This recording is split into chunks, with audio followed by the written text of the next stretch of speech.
Sejam muito bem-vindos a mais um episódio do FUCast, Conectando Negócios, o podcast da FUCAP. Eu, Everson Mercedes, CFO aqui da FUCAP, e quem vai me acompanhar nesse bate-papo de hoje, Valcemiro Nossa, presidente e fundador aqui da FUCAP. Muito obrigado, Valcemiro. Eu que agradeço aí essa oportunidade. Valcemiro, e nós estamos recebendo uma pessoa aqui super especial para falar sobre o sucesso de um negócio, que é o Eduardo Borges. Tem formação em administração de empresas, com MBAs em marketing, controladoria, finanças e auditoria. Ele é vice-presidente do Grupo Autoglass e head da Maxpar, e aqui atua, uma empresa que atua em todo o Brasil, na Colômbia, tem foco no mercado B2B, seguradora. Eduardo, muito obrigado, seja muito bem-vindo e obrigado pela disponibilidade de fazer esse bate-papo conosco. Bom, primeiramente eu que agradeço. Everson, Valcemiro, é um grande prazer estar aqui na FUCAP hoje, conversando um pouquinho com vocês, para esse público tão qualificado. Aproveitar esse momento para parabenizar a FUCAP pelo trabalho que ela vem fazendo. Eu sou um entusiasta da educação, estou muito feliz de estar aqui hoje com vocês, poder ver um pouquinho de todo o trabalho que vocês estão construindo. Parabéns e deixa um recado para essa garotada que está nos assistindo aí. Sigam firme no propósito de aprender, de se desenvolver intelectualmente. A educação é o que transforma o mundo, tá? E isso que a FUCAP faz aqui faz a diferença para o nosso estado, faz a diferença para as empresas e vai fazer a diferença na vida de vocês. Ótimo. Obrigado, pessoal. Nós que agradecemos, já começamos com tudo, viu? Já começamos com tudo.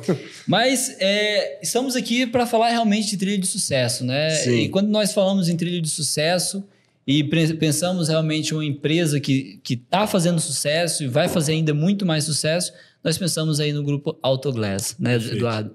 Então, conta um pouco para a gente, né? O que é o Grupo Autoglass, né? Como é que foi formado esse conceito do Grupo Autoglass? Uma empresa que está aí em todo o Brasil, né? Uma empresa que tem aí mais de 82 lojas em todo o Brasil, 14 mil credenciados, 6 mil colaboradores, são números extremamente expressivos. Então, sim, o que está por trás disso tudo, né? Sim. Bom, eu acho que assim, é importante a gente sempre começar destacando, né, o valor do capital intelectual que a gente tem no Espírito Santo. A Autoglass, o Grupo Autoglass é uma empresa capixaba. Isso é uma coisa que eu tenho muito orgulho, eu sou um capixaba. E todas as vezes que posso representar a empresa em São Paulo, no Rio e até mesmo no exterior, eu faço questão de destacar isso. Assim. Às vezes a gente imagina que as coisas mais importantes, elas sempre acontecem em São Paulo, mas a gente consegue protagonizar também daqui, tá? Então, eu acho que esse é um ponto muito importante que tem que ser destacado. O Grupo Autoglass, ele se divide hoje em 3 unidades de negócio. Muitas pessoas, quando ouvem Autoglass, pensam nas lojas de rua, porque é o que está mais exposto aí no dia a dia e faz parte do cotidiano das pessoas. Sim. Mas, na verdade, o que a gente faz? A gente tem uma unidade de negócio que utiliza a marca Autoglass. E o que essa unidade de negócio faz? Ela comercializa peças automotivas. O vidro, o farol, lanterna e retrovisor. Hoje a gente também trabalha com para-choque, com itens de lataria e pintura, como, por exemplo, capu, para-lama, para-choque, itens de suspensão. A Autoglass ela tem se especializado o que a gente chama de linha de colisão. Então, são as peças que estão na parte frontal do veículo, nas peças que estão na parte traseira do veículo e, obviamente, os vidros, retrovisores, que são itens que a gente tradicionalmente sempre trabalhou. Então, a Autoglass comercializa essas peças para quem? Da porta da fábrica para fora, todo mundo. Uhum. Eu sou um pequeno distribuidor regional. A Autoglass vende peças para esse pequeno distribuidor. Eu sou uma autopeças. A Autoglass vende. Eu sou uma locadora de veículos. Uma transportadora. A Autoglass vende. Eu sou uma oficina. A Autoglass vende. Eu sou o consumidor final. A Autoglass vende. Então, a Autoglass vende peça com e sem instalação. B2B e B2C. Beleza. Existe uma segunda marca, uma segunda unidade de negócio, que é a Maxpar. Eu sou o head da Maxpar. Eu cuido do P&L, eu cuido do DRE da Maxpar. Uhum. E o que a Maxpar faz? A Maxpar é uma empresa de assistência 24 horas que tem foco em vender serviços, ou melhor, produtos de assistência acoplado a algum canal de distribuição. Qual é o principal canal de distribuição que a Maxpar atua? O mercado de seguros. Então, quando hoje você compra um seguro para o seu carro, o seu corretor ele pode adicionar à cobertura securitária serviços de assistência. Um deles é a assistência 24 horas, que é o serviço de guincho. Outro são as assistências de vidros. Então, você contrata essa cobertura, se quebrar o seu para-brisa, você liga para o seguro, aí eles vão te direcionar para uma loja e essa loja vai fazer a troca do seu para-brisa. Isso vale para o farol, para a lanterna, para o retrovisor. Hoje a gente tem produtos de lataria e pintura, que cobre arranhão, amassado, cobre o para-choque, cobre a roda, o pneu, suspensão. Então, assim, tem hoje uma dezena de produtos de assistência que são distribuídos junto com o produto seguro, junto com o canal de distribuição seguros. Além disso, a gente também tem desenvolvido outros canais, como, por exemplo, uma financeira, quando financia um carro, ela acopla alguns tipos de serviços de assistência. Empresas de meio de pagamento, como tags, acoplam serviços nossos. Então, tem outras opções de distribuição que a gente vem trabalhando. Então, essa é a marca Maxpar. E existe uma terceira marca, que é um spin-off da Maxpar, que oferece para o mercado serviços de BPO e tecnologia. O que é isso? Com o passar do tempo, a gente começou a desenvolver para a Maxpar aplicações diversas, aplicações de pesquisa de satisfação, aplicações para realização de vistoria. Então, eu estou com o meu farol quebrado, mas eu não sei explicar qual é o meu tipo de farol. A gente manda um SMS para o segurado com um link, ele tira a foto daquele farol dentro de um processo com bastante usabilidade.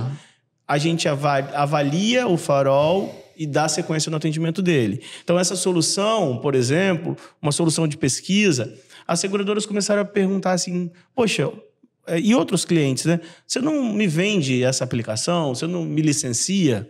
E aí a gente viu daí uma oportunidade para a gente vender para o mercado produtos de tecnologia com serviço. Ou seja, um produto que gerou para vocês, foi gerado para vocês, automaticamente ele virou um novo negócio. Exato. Aí eu comecei esse projeto como algo ainda meio que incipiente. Com o passar do tempo, quando eu me dei conta, a gente tinha 300 pessoas trabalhando nisso. E daí a gente fez esse spin-off e nasceu uma marca que é nova, é desse ano, chamada B4B, que seria Business for Business. Então, hoje o Grupo Autoglass ele tem uma unidade de comércio, que seria venda de peças, que seria a marca Autoglass. A gente chama uma unidade de serviços, que seria a Maxpar, que vende serviços de assistência. E também agora uma terceira unidade que também opera com serviços, que é a B4B. Então, são 3 unidades de negócio e a gente tem uma holding, é como se fosse uma empresa de escritório compartilhado que atende as 3 BUs. As 3. Que trabalham numa linha ali assessorando todas as empresas do grupo. Com RH, financeiro, contabilidade, a TI corporativa, por exemplo, toda a parte de segurança, dados fica dentro dessa empresa, né?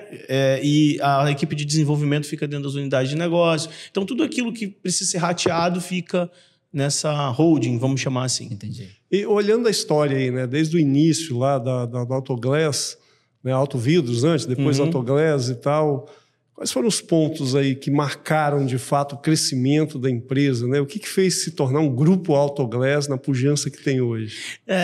Cara, então, Valcemiro, essa história é muito legal porque ela conta a história de uma família muito empreendedora. Então, o negócio começa com o seu Carreira, isso 50 e tantos anos atrás. Bastante. E aí, em um determinado momento, Fernando e o Kleber passam a trabalhar com o pai e, em um determinado ponto, eles decidem seguir carreira solo. Então, o pai segue com as lojas de rua, que na época eram Autovidros, exatamente, tocando com um sobrinho.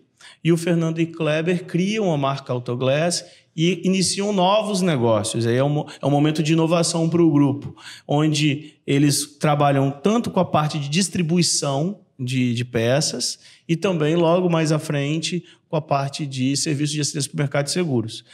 E aí vale fazer um comentário, né? Porque imagina, eu estou falando as coisas final da década de 90, início dos anos 2000, a gente resolve começar a distribuir peça por telefone, num momento em que o mercado tradicional trabalhava com um representante de pastinha. Uhum. Nesse momento, as pessoas não existia internet como hoje. Uhum. A internet era discada. Então, a gente tinha uma equipe de vendas trabalhando em call center, com lista telefônica, ligando para um vidraceiro, uma autopeça que está, por exemplo, sei lá no Maranhão. Uhum. E aí você tem que criar uma conexão com ele para que ele tenha confiança de comprar com você, conceder crédito e fazer com que o processo funcione, né? Você tirar uma mercadoria do seu estoque daqui e ela chegar na mão do seu cliente da forma correta, tudo certinho, sem quebrar, sem nada. Então, daí começa um movimento de uma família que eu diria para vocês que carrega no seu DNA o espírito do empreendedorismo. E da inovação. Legal. E essa é uma das principais veias e até mesmo o plano estratégico do Grupo Autoglass, a inovação e a tecnologia. Isso, como é que isso está sendo trabalhado ou como é isso trabalhado, a dinâmica da tecnologia dentro do Grupo Autoglass? Sem sombra de dúvidas. Eu acho que assim, hoje a gente tem alguns pilares que são estratégicos. O primeiro deles são pessoas. Nosso negócio é muito focado em pessoas. Legal. A gente acredita muito no conceito de desenvolvimento das pessoas. É uma empresa que ela tem como cultura ser carreirista, né? Eu tenho uma história dentro do grupo. Eu comecei trabalhando na minha vida, né, como técnico trocando vidro, ainda na época para o Seu Carreira, e cheguei a vice-presidente. Durante essa trajetória, eu passei por, vou falar assim, uma dezena de departamentos, posições, lugares. Tive a oportunidade de aprender muita coisa. Foi seu primeiro emprego lá? Não foi o meu primeiro emprego, mas eu entrei na empresa com 18 anos. Eu comecei, isso há quantos anos atrás? Eu entrei na empresa em 2000. 24 anos, isso. Eu, quando entrei na Autoglass, na época, na Autoglass, eu enxerguei na empresa um local onde eu percebia que as pessoas elas não olhavam para o meu currículo. Que legal. Elas olhavam para o meu potencial. Então, a oportunidade me foi dada, assim como a gente hoje tem isso como cultura, né? A gente acredita muito no desenvolvimento dos valores que a gente tem dentro de casa. Então, pessoas é um pilar muito importante para a gente se preocupa muito com o clima, com o engajamento, com o desenvolvimento de pessoas. E a gente investe muito nisso. O segundo pilar, com certeza, é tecnologia. Então, a gente já vem há alguns anos investindo em tecnologia em todos os sentidos. Em hardware, em software, em estruturação de time, em equipe, porque a gente acredita, inclusive, que hoje o nosso negócio está muito mais calçado em tecnologia do que qualquer outra coisa. E nós costumamos dizer que nós somos uma empresa de TI hoje que também vende vidro. E o terceiro, que é uma linha de trabalho que a gente vem desenvolvendo muito nos últimos anos, que é a melhoria contínua. Então, a gente tem internamente alguns programas de gestão pela qualidade, muito calçado no conceito do Lean, que eu não sei se é uma metodologia que vocês já ouviram falar, Sim. Né, desenvolvido pela Toyota, em que o foco principal é evitar desperdício. Eu estava, até hoje de manhã, tratando um assunto com a minha equipe e falando sobre desperdício. Então, assim, existe desperdício de material, existe desperdício de processamento também. Às vezes que alguém faz uma atividade que ela é desnecessária, ela não agrega valor, você está fazendo um superprocessamento ali. Tempo das pessoas. Exatamente. E aí eu estava comentando com eles que no Japão, você anda pelas ruas, as ruas são impecavelmente limpas. Uhum. Só que se você parar para observar, não tem um latão de lixo. Uhum. Ninguém joga. Por quê? Porque se as pessoas tiverem que jogar o lixo no lixo, que já é um conceito que a gente, teoricamente, está tentando desenvolver essa cultura aqui, vai precisar de alguém lá recolher o lixo. Se cada um guardar o seu próprio lixo e devolver o seu lixo na lixeira de casa, vai existir um esforço menor do serviço público para recolher esse lixo em tudo quanto é canto. Então, olha essa mentalidade. Isso está baseado numa forma de pensar que está muito alinhada com a melhoria contínua. Então, baseado nesses 3 pilares, a gente conduz tudo aquilo que a gente faz. Pessoas, tecnologia e melhoria contínua. Legal. Eu não tenho como não voltar em um ponto que você comentou, Eduardo, que é um pouco da sua trajetória, né? Porque por trás do negócio de sucesso existe gestão de sucesso também. Sem dúvida. Né? Porque, como você mesmo colocou, né? A empresa acreditou em você, acredita até hoje, né? E como é que foi esse seu desenvolvimento aí, né? Você entrou em 2000 e chegou aí o cargo de vice-presidente do grupo, né? Como é que foi esse desenvolvimento seu? Você buscou um autodesenvolvimento? O grupo Autoglass também acreditou nesse desenvolvimento? Eu pergunto porque a tua primeira palavra aqui, inclusive para quem está nos ouvindo, nos assistindo também, foi o desenvolvimento, né? Sim. Galera, Educação. acreditem na educação, que isso é o que vai fazer diferença, né? Sim. Como é que foi essa carreira sua nesses 24 anos dentro da Autoglass? Sim. Como o Eduardo chegou ao vice-presidente? Né? Cara, então, Everson, essa pergunta, ela sempre me é feita assim, né? É muito comum, as pessoas têm muito essa curiosidade. Que é muito legal. É legal, história, é legal. Cara. E eu conto para as pessoas, assim, que cada ser humano tem uma história, né? Eu venho de uma história de vida em que os recursos eram extremamente limitados. Meus pais eram separados, meu pai era alcoólatra, a minha mãe vivia na casa dos meus avós, eu também, com a minha irmã, e tudo era mais difícil. Só que nessa época, a gente vivia um momento, vamos pensar assim, década de 80, 90, em que o cenário econômico nacional ele era completamente diferente do de hoje. E eu lembro, assim, nos momentos de conversa com meu avô, com os meus tios, até mesmo com meu pai, eles tinham assim, muita preocupação com o desemprego. Assim, todo mundo ficava com muito medo de ficar desempregado, porque era um momento complexo. E meu avô falava comigo assim, meu filho, olha o fulano, olha que bonita a história dele. Ele passou a vida inteira dele trabalhando em tal empresa. Nunca foi demitido. Olha Beltrano, se aposentou na empresa tal, ele nunca foi demitido. Então, assim, era uma honra para a pessoa construir uma história num mesmo lugar e nunca ter passado, porque era tão comum você ter uma mudança abrupta, né, econômica, congela o preço, hiperinflação, troca a moeda, que muitas vezes as empresas sacudiam, né? Elas não tinham opção. E no momento em que ela sacudia, ela tinha que enxugar. Então, na minha cabeça, quando eu entrei e eu vi na empresa uma oportunidade de crescer, eu tinha um objetivo. Eu tenho que ser o melhor no que eu estou fazendo. Porque se eu for o melhor no que eu estou fazendo, eu vou ser o último a ser demitido. Então, veio uma crise, a empresa precisa enxugar. Quando ela precisa enxugar, ela vai começar a procurar assim, quem é o último colocado, o penúltimo, e assim sucessivamente. Se você é o melhor, você vai ser o último a ser mexido. Então, quando entrei, eu sempre busquei esse cuidado de me esforçar sempre ao máximo, dar o meu máximo naquilo que eu estava fazendo, prestar atenção e me destacar. Tá? Então, eu acho que eu acredito muito que tudo que você se propõe a fazer, 50% é transpiração, 50% é inspiração. Você pode ser o mais capacitado possível, mas se você não transpirar, não vai. Então, assim, os 50% da transpiração, eu falei, esse daí não vai faltar. Na parte da inspiração, eu tinha uma coisa que minha mãe sempre falou, filho, se dedica ao máximo, estuda ao máximo, porque a educação ninguém vai te tirar. E quando eu entrei na empresa, eu tinha uma meta, eu falei, eu tenho que estudar, eu tenho que fazer uma faculdade.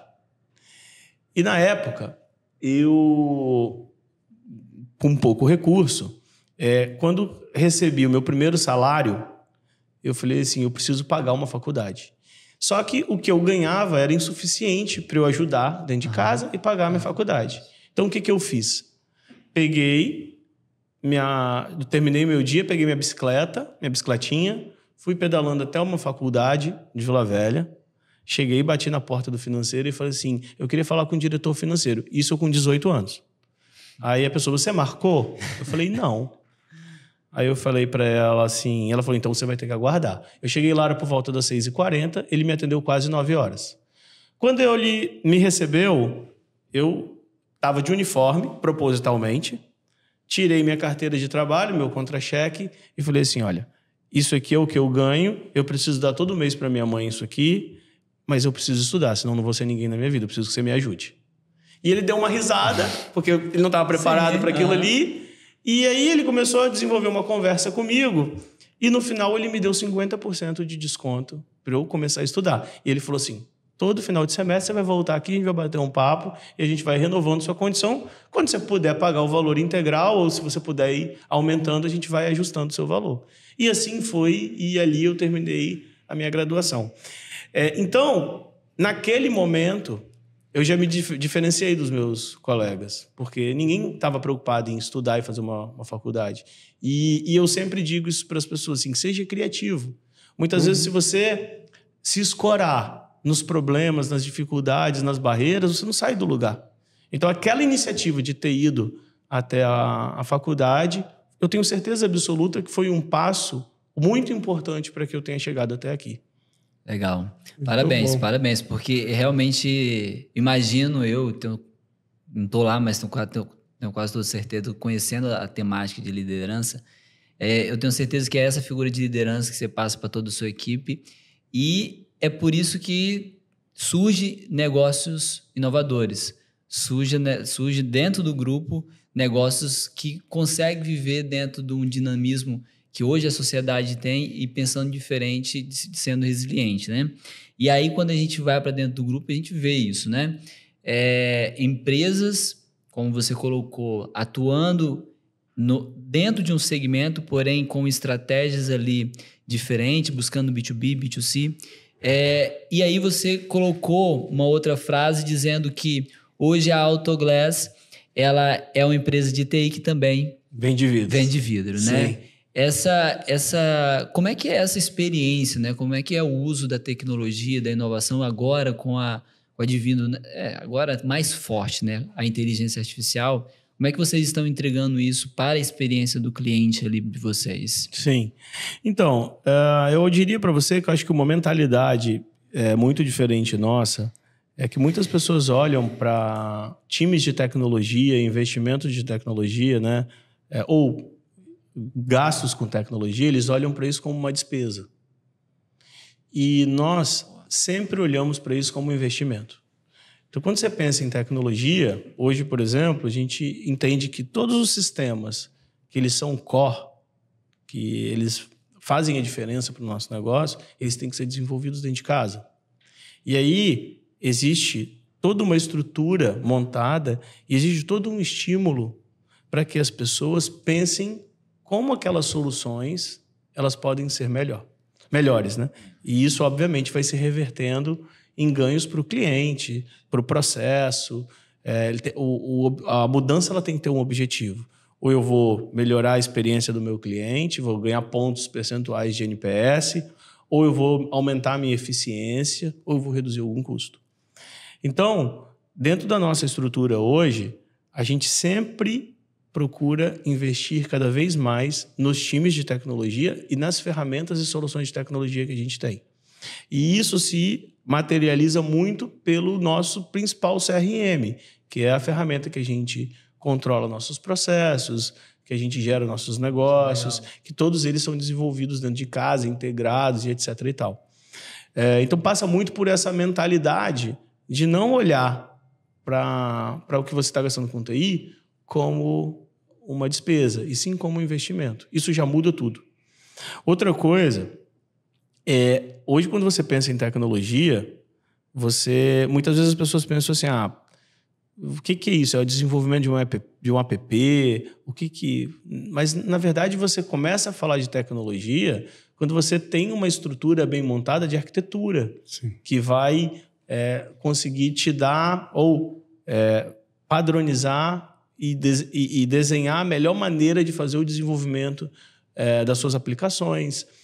quando você tem uma linguagem de desenvolvimento usada pelo seu time atual, então isso é uma coisa que muda com frequência, então é bem estratégico você decidir, eu vou desenvolver meus sistemas em Java, vou desenvolver meus sistemas em .NET, seja o que for. Quando você pensa também como que você está estruturado com os seus bancos, então muitas empresas adotam usar on-premise, ela vai ter o hardware dentro de casa, vai estar tudo ali, outras em nuvem. Então, tem uma estratégia que ela tem que ser desenhada, né? Que normalmente se está com o CTO ou com o time de arquitetura ali, que ela vai determinar tudo que você vai seguir dali para frente. E o quanto que os seus sistemas vão ser amigáveis, o quanto que eles vão ser fáceis de ser mexidos. Então, tem uma preocupação muito grande em criar manual de tudo que está sendo feito. Outra parte também extremamente importante, quando a gente pensa em tecnologia, é a parte de segurança. Isso. Que poucas empresas hoje pensam nisso, mas assim, a gente investe uma cifra razoável em segurança. Até porque também isso é estratégico. Sim. Eu preciso oferecer para o nosso cliente, né, a tranquilidade de que o patrimônio dele está sendo bem cuidado aqui. Outra parte também que não é tecnologia na ponta, assim, né? Não é desenvolvimento de código puramente, mas tem a ver com TI, são a parte de dados.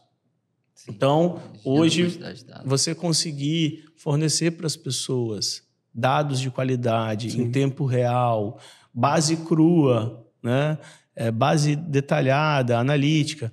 Você ter no seu time, como hoje, por exemplo, eu tenho no meu time, cientistas de dados que fazem modelagens de escoragem para tomada de decisão, para avaliação de crédito, para classificação de risco.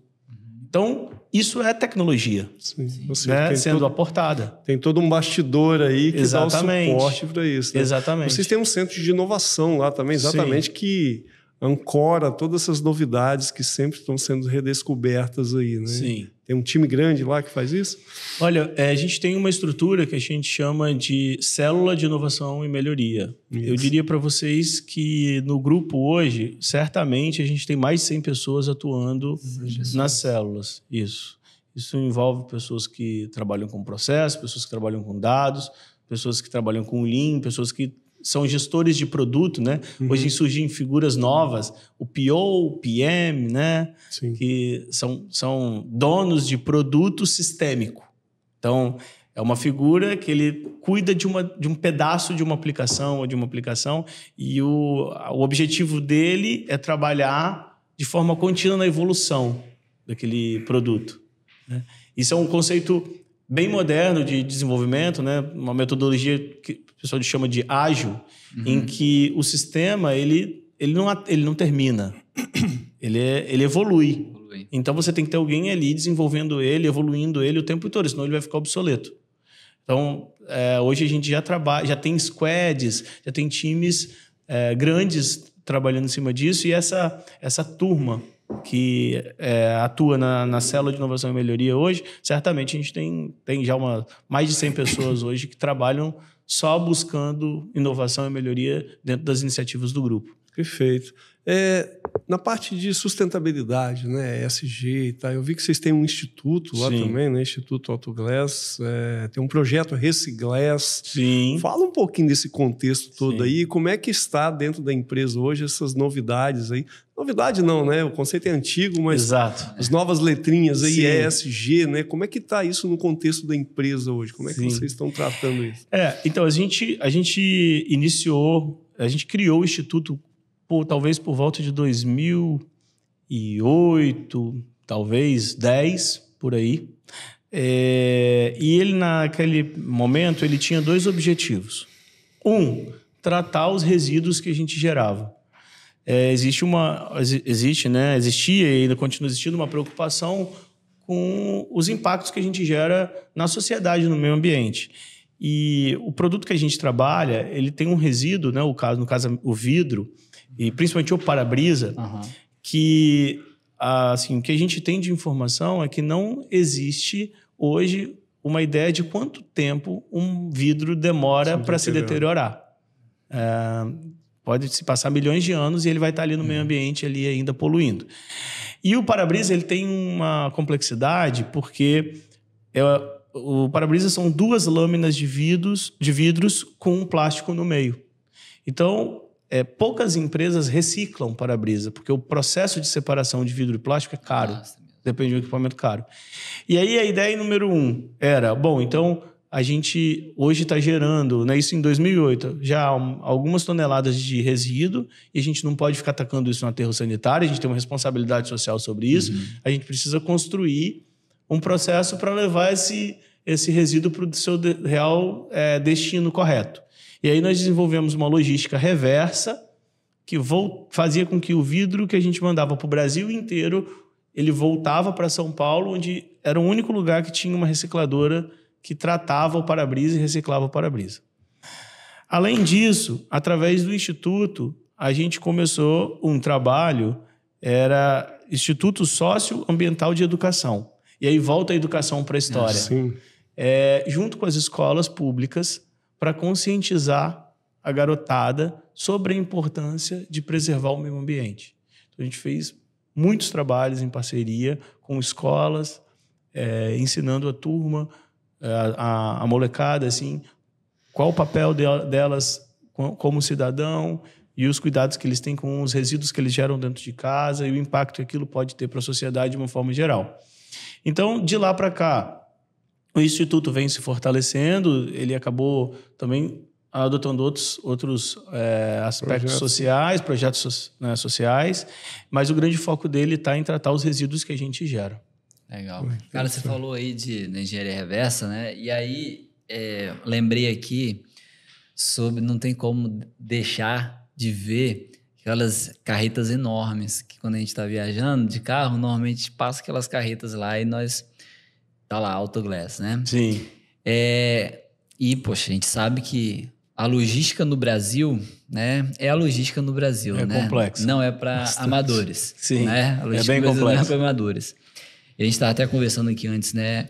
Hoje o processo, né? Logística dentro da Alco... Eu vi que existe vários centros de distribuição, inclusive, Exato. né? Fizeram também um enorme em Guarapari. Como é que funciona hoje o processo de logística e a dedicação nisso? A logística, assim, você tem... E aí entra muita tecnologia nisso, né? Você tem alguns desafios. O primeiro desafio você tem que ter o ponto certo de estoque. Então, e isso... Precisa de muita tecnologia para controlar isso. Exatamente, ou pessoas, né? Segundo, você precisa garantir que a peça esteja no lugar certo. Porque não adianta nada eu ter bastante mercadoria, mas a gente vive num país continental. Se ela estiver toda concentrada num lugar só, eu vou ter dificuldade de fazer com que ela chegue no cliente da forma rápida. Só para vocês terem uma ideia, uma vez eu fiz uma simulação para mandar um para-brisa de São Paulo para Aracaju. Um para-brisa não é um item que qualquer transportadora leva. Então, existem transportadoras que aceitam e transportadoras que não aceitam. Ele demorava 14 dias via transportadora. Tinha uma rota que, para um para-brisa sair de São Paulo a Aracaju, 14 dias. E aí, então, ou seja, ter o vidro em São Paulo não necessariamente resolve o problema do cliente que está em Aracaju de imediato. Nem todo mundo pode ficar com o seu carro parado 14 dias. Então, você precisa também ter a peça no lugar certo. O terceiro desafio, ele está relacionado a um ponto muito importante, que é o tributário. Então, dependendo do quanto a sua mercadoria, vamos chamar assim, passeia pelo Brasil, a cada vez que ela cruza uma fronteira, pelo regime tributário que os estados têm, você tem um acréscimo de imposto. E o acréscimo de imposto, ele se soma, porque você tira uma mercadoria daqui por R$100, manda ela, por exemplo, para o Rio Grande do Sul, ela vai ter um acréscimo de tributo. Se você tirar ela do Rio Grande do Sul e mandar para o Paraná, o imposto é aplicado sobre a base do 100 mais o imposto. Ele vai se somando. Então, se ela dá 2, 3 passeadas pelo Brasil, chega um momento que... Perdeu a margem. Exatamente. Então, hoje, isso para a gente é, obviamente, uma questão extremamente estratégica, Mas todos esses controles que eu falei aqui, eles são feitos por sistema. Aí entra a tecnologia. E, obviamente, onde entram as pessoas? Na construção da lógica, na validação do que o sistema está sugerindo, na crítica. Então, as pessoas começam a fazer um trabalho que é menos braçal e um trabalho mais intelectual. É análise de dados mesmo. Exatamente. Análise de dados. E vocês chegam a ter centro de distribuição em alguns pontos estratégicos no Brasil? Sim, hoje no Brasil, aonde tem... Hoje a gente só não tem loja em alguns estados do norte. Tá? No norte a gente tem loja em Manaus e Roraima, em Rondônia.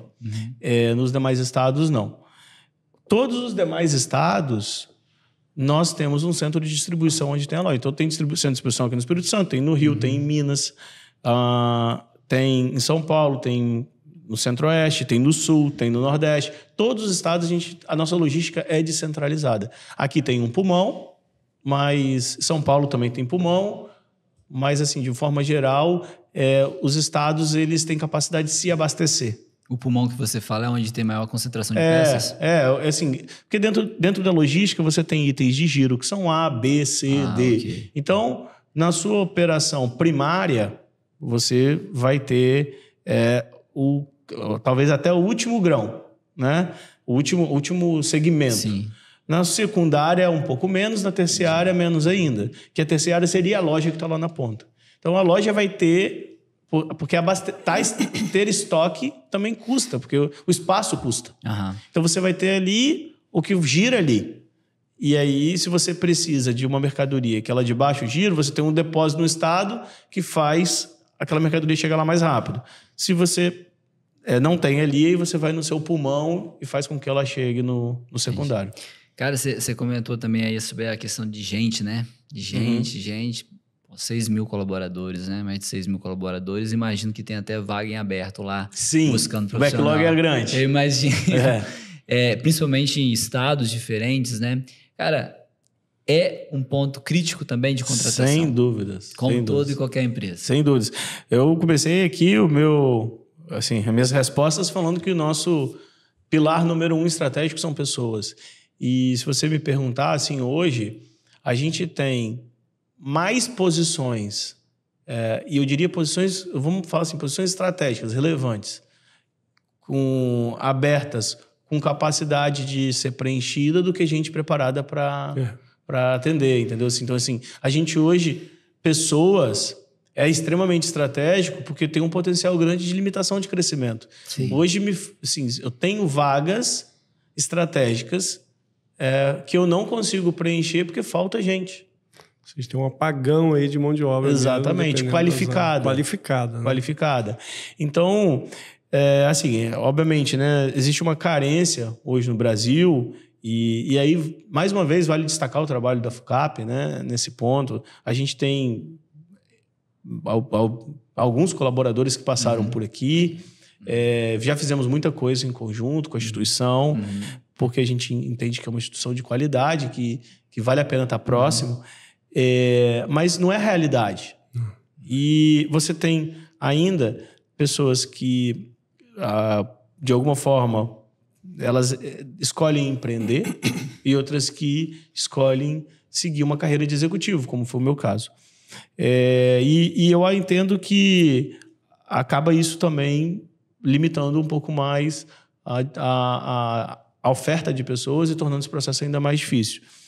Mas, sem sombra de dúvidas, hoje seria nosso grande desafio. E eu acho que a gente não é um ponto fora da curva. Eu acho que é um desafio de todos. De todos. Em todas as áreas, acho que estão sofrendo exatamente dessas demandas aí de pessoas qualificadas. E, infelizmente, a gente não tem encontrado isso de uma forma salutar. E o mercado tá global, né? Agora, principalmente depois da pandemia, nós tivemos uma mudança muito grande, né, Eduardo, em relação à forma de se trabalhar, como se trabalhar, e o que a gente sempre fala aqui são as gerações, né? Perfil das pessoas que estão dentro das empresas, né? Nós temos diversas gerações dentro de uma empresa no mesmo momento, né? Então, você tem a geração ali, como você colocou, poxa, você tem lá, década de 80, nós temos 90, nós temos a geração do milênio, que é totalmente diferente. E isso realmente gera um desafio muito grande para todas as empresas, né? E diante disso tudo, ainda assim, vocês, Autoglass, conseguiram escalar bem, né? Imagino que uma das veias importantes seria o comercial ali de vocês, é isso? Eu diria assim, a gente cresce, eu acho que por alguns motivos. Dificilmente você tem uma bala de prata, né? Uhum. Quando a gente olha para essa deficiência de pessoas, a gente tem como cultura formar, desenvolver. Legal. Então, isso eu acho que atenua um pouco o nosso problema, ajuda bastante. Quando você também tem como estratégia trabalhar com tecnologia, investir em tecnologia, isso também atenua, porque você aumenta a sua eficiência, né? A gente vem aumentando nossa eficiência ano após ano. Exatamente. Então, eu consigo, de uma certa forma, fazer mais, né, com menos, e você fica mais atrativo porque as pessoas se interessam mais quando a sua oferta de trabalho são por trabalhos mais desafiadores, são menos operacionais, mais estratégicos. Então, as pessoas elas buscam mais esse tipo de posição, né? E eu acho que também, assim, a gente passou por um momento importante dentro da nossa história, que foi a inauguração do nosso novo centro administrativo, que fica ali na Carlos Lindenberg. Eu não sei se vocês já tiveram a oportunidade. Já vi, mas não parei. Mas convido vocês aqui. Inclusive, estou organizando uma visita de uma turma da FUCAP. Legal. Para agora, para julho. Eu já estou definindo os detalhes. Vamos levar uma turma lá para ter uma experiência de como é que as coisas rodam na prática, né? dentro do mercado de trabalho. E eu quero deixar essa porta aberta aqui, assim. As portas do Grupo Autoglass estão abertas para vocês. Outras iniciativas como essa, assim, fiquem à vontade. O pessoal tem o meu contato aqui. É sempre um grande prazer receber vocês na nossa casa. Eu acho que essa nova sede, a gente chama ela de Azular. Azular. Isso. Azular.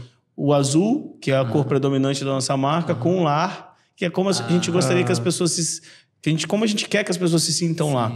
Legal. E eu acho que o Azular, ele trouxe um diferencial porque ele é também, hoje, uma forma de aumentar tanto a nossa atração, que as pessoas se interessam, né? Elas chamam a atenção, a estrutura, e também retenção. Legal. E aí, a pergunta, né, de a gente tem escalado, ela está muito baseada na inovação, no desenvolvimento de novos negócios. Nós falamos aqui de uma empresa de venda de vidros e peças que se transformou numa empresa de assistência, que agora está se transformando numa empresa de BPO e tecnologia. Então, olha só quanta mudança. São negócios, eles têm conexões, tá? Tem uma sinergia entre eles, mas eles são distintos. E eu acho que isso é uma característica nossa do grupo, assim, de gostar de inovar. Então, isso que eu acho que nos permite crescer e escalar. E aí, essa busca de solução, ela naturalmente gera novos produtos, né? Sim. Mas, Eduardo, você está numa empresa aí, podemos considerar talvez uma empresa madura, né? Pô, já tem aí uma história, conseguiu avançar, conseguiu escalar, né? Tem aí 6 mil funcionários, né? E você começou a carreira lá e chegou a vice-presidente, né? Sim. Que conselho você daria aí, né, como uma liderança, né, para empresas que estão em processo de ascensão?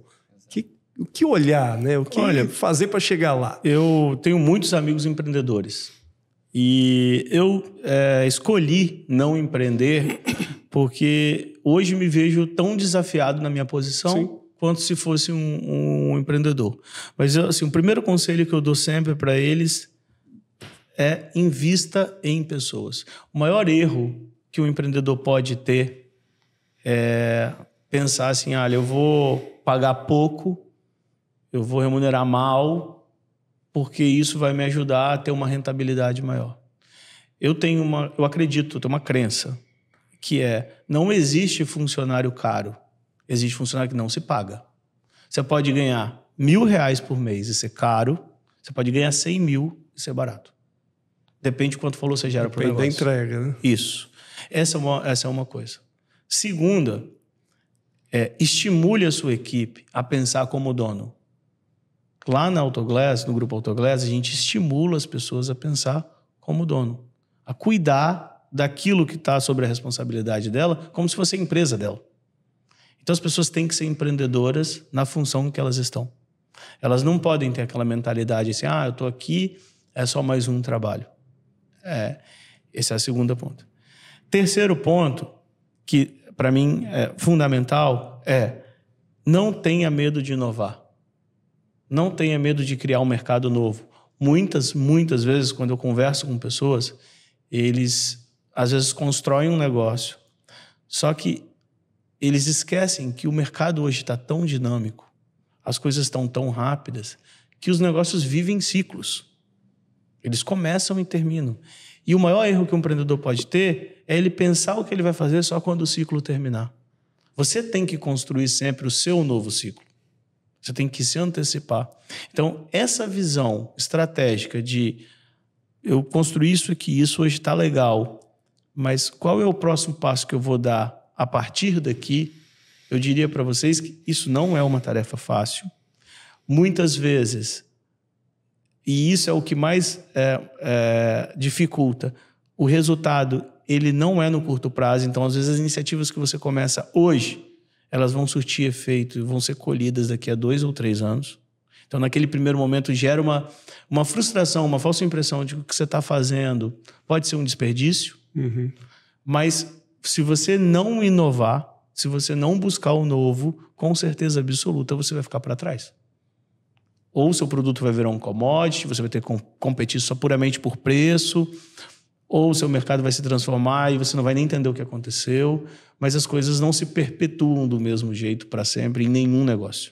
Sensacional. Perfeito. Ótimo, acho que com essa mensagem, acho que a gente caminha aí para o nosso bate-papo final. Passou rápido mesmo, né? Passa muito rápido. É muito conteúdo realmente bastante valioso, né? Deixa eu só tirar uma dúvida aqui. Hoje vocês estão no Brasil, Colômbia... Isso. Esses dois estados, esses dois países. Exato. Né? E as perspectivas futuras aí? Então, a Colômbia, para nós hoje, ela é uma experiência de internacionalização da marca, né? Tá. Então, assim como em alguns anos foi dado um primeiro passo de abrir uma filial fora do estado, agora a gente está com o desafio de abrir uma filial e, escalar uma filial fora do país. Sim. Precisa de um piloto. Né? Exato. E aí você vai fazendo o quê? Estruturando processos. Hoje a gente abre uma filial pelo Brasil sem ninguém precisar ficar colocando muito a mão. Você aperta um botão aqui, daqui a pouco quando você vai... mapeado. Exatamente. Daqui a pouco quando você vai ver, a filial está funcionando.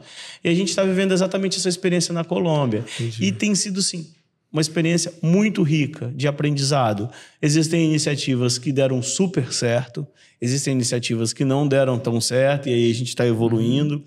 É uma outra cultura, uma outra legislação, né? Então, tem as diferenças que a gente também está aprendendo, né? Como lidar com elas e como conseguir manter o nosso DNA sem querer transformar o outro país no jeito de pensar brasileiro, né? A gente precisa transformar o nosso DNA, traduzir o nosso DNA para uma mentalidade que funcione bem na Colômbia. E daqui a pouco, quando a gente optar por um outro país, né, escolher uma segunda iniciativa, a gente vai ter que, de novo, se adaptar a isso. Então, tem sido uma experiência muito interessante, muito rica, com certeza absoluta. A gente não para por aí, né? A gente vai querer continuar crescendo. Todo mundo sempre pergunta, beleza, agora qual que é o próximo? Eu ainda não tenho essa resposta, a gente tem ideias, mas não adianta a gente também ficar criando expectativas. Mas com certeza absoluta, o projeto de internacionalização da marca, ele deu certo, ele não volta atrás mais. E a gente segue nessa caminhada aí. É uma caminhada de longo prazo. Com certeza absoluta, mas a gente segue. Legal. Muito bom. Eduardo, mais uma vez, muito obrigado. Muito obrigado por compartilhar aí um pouco, né, aí da história da Autoglass, um pouco também sobre o líder, o gestor Eduardo. E desejo muito sucesso nessa caminhada, que venha realmente mais expansão, mais novos negócios, mais tecnologia e, lógico, gente muito qualificada junto com você, viu? Legal. Everson, Valsemiro, mais uma vez, obrigado, né, pela oportunidade de estar aqui, compartilhando um pouco do meu conhecimento, da minha história.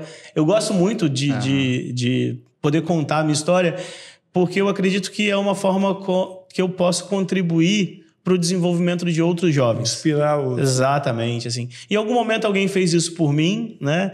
Ao longo da minha carreira, eu tenho tentado contribuir com o desenvolvimento de pessoas. Muito legal. Eu tenho, assim, no meu legado aí, algumas pessoas que eu consegui desenvolver e hoje ocupam posições que são estratégicas. Então, eu acredito que quando a gente pensa dessa maneira, né, a gente compartilha conhecimento, a gente se expõe, de uma certa forma a gente está contribuindo não só para o desenvolvimento de pessoas, a gente está desenvolvendo para o ecossistema que a gente está inserido, a gente está desenvolvendo a comunidade que a gente está inserido, a gente está desenvolvendo o Estado. Se cada um fizer um pouco, logo, logo a gente vai transformar o nosso país num país pujante, de primeira linha, criador, desenvolvedor, como eu acho que o nosso grande objetivo, né? Legal. Perfeito, obrigado. As portas aqui também sempre estarão abertas aí para compartilharmos aí projetos. Né? Tá bom, contem com a gente. Alcimir, obrigado por acompanhar aqui o bate-papo, viu? Eu que agradeço. E você de casa que está nos ouvindo, nos assistindo, estamos aí nas principais plataformas, principalmente Spotify, YouTube. Episódio novo toda quarta-feira, assim como esse vai ser lançado numa quarta-feira. Então, toda quarta-feira tem episódio novo, bastante conteúdo sobre negócios, sobre liderança. Então, nos acompanhe nossas redes sociais também. Ative lá o sino para que você possa realmente estar ativo nos nossos episódios. Nos encontramos no próximo episódio. Até mais.